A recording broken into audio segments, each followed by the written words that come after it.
Hey guys, it's Sierra, and today I'll be testing out a science experiment, sort of. So basically, we got some potatoes here, and wait, pause. Have you guys ever heard of Oobleck? So basically, it's this mixture that you have to like keep moving it around, and if you stop moving it, it kind of falls into a liquid form, and it gets super messy. Normally you'll make it with cornstarch, but recently I saw on social media that you can also make it with potatoes. We started off with about 10 pounds of potatoes. And also, you guys, this is really exciting because the Oobleck is also going to be glow in the dark. We'll show you guys that at the end. You might not believe me yet, but you'll see. So basically the first thing I did was cut up some potatoes into very small cuts. Take a look.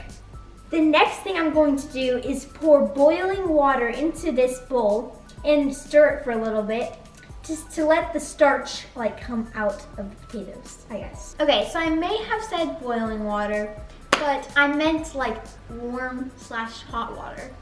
Okay, so I got that warm/hot water and I'm gonna pour it in now. It has to fully cover it.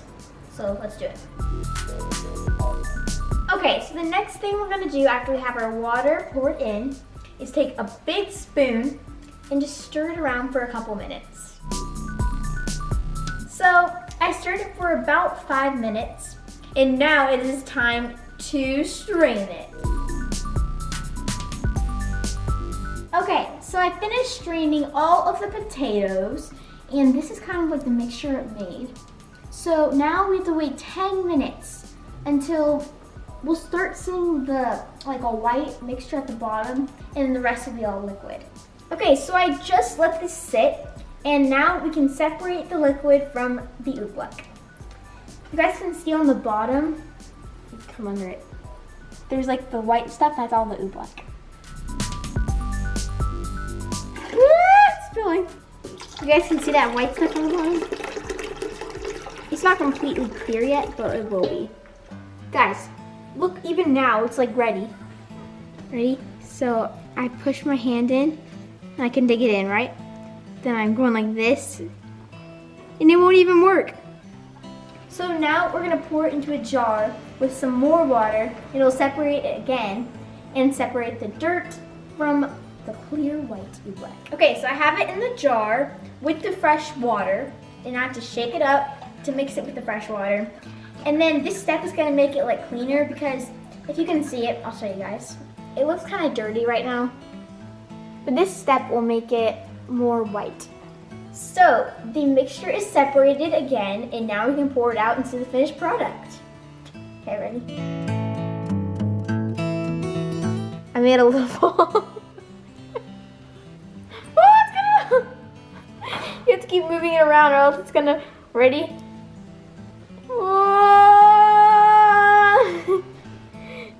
Whoa. So we could be done with it right now because, I mean, we made Oobleck out of potatoes, but we are going to take it one step further. We are going to make it look really cool. So stay tuned. Okay guys, I'm back. So what I was doing basically over the past like 1 to 2 days is waiting for this starch to turn to powder form so we can make it look cool. It's all powdery and it's ready to be mixed with this tonic water. And basically what the tonic water is going to do, it's going to make it glow in the dark.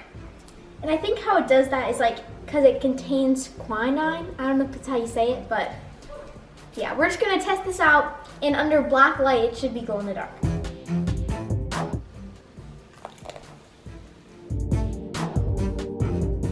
You can like sink your fingers in, and then they come out like almost all clean. Okay, so let's take this into a dark room, and then we can turn on the black light and see if this glows. Okay guys, so I got my black light. I think my teeth are glowing. And I also have some more tonic water, which is also glowing. Pretty cool, right? Now I'm going to show you guys while I put some more glowing tonic water into here because it looks super cool. Into my Oobleck that is also glow in the dark. Take a look. Okay, let's do it. Whoa. I have my glow-in-the-dark Oobleck, and I just want to show you guys something real fast. So when I pick this up and I move it, it like slants as it's going down. I'm not sure why, but that would be fun to explore. Comment down below if you know why it slants as it's going down. It's like a squiggly line. And I can like feel vibration out of my fingers. Okay guys, so that was the end of me making this glow-in-the-dark Oobleck / magic mud. I hope you guys enjoyed watching me make this, and I really hope you guys try this at home because it's super cool and fun. And pretty easy also. Thanks for watching. Bye.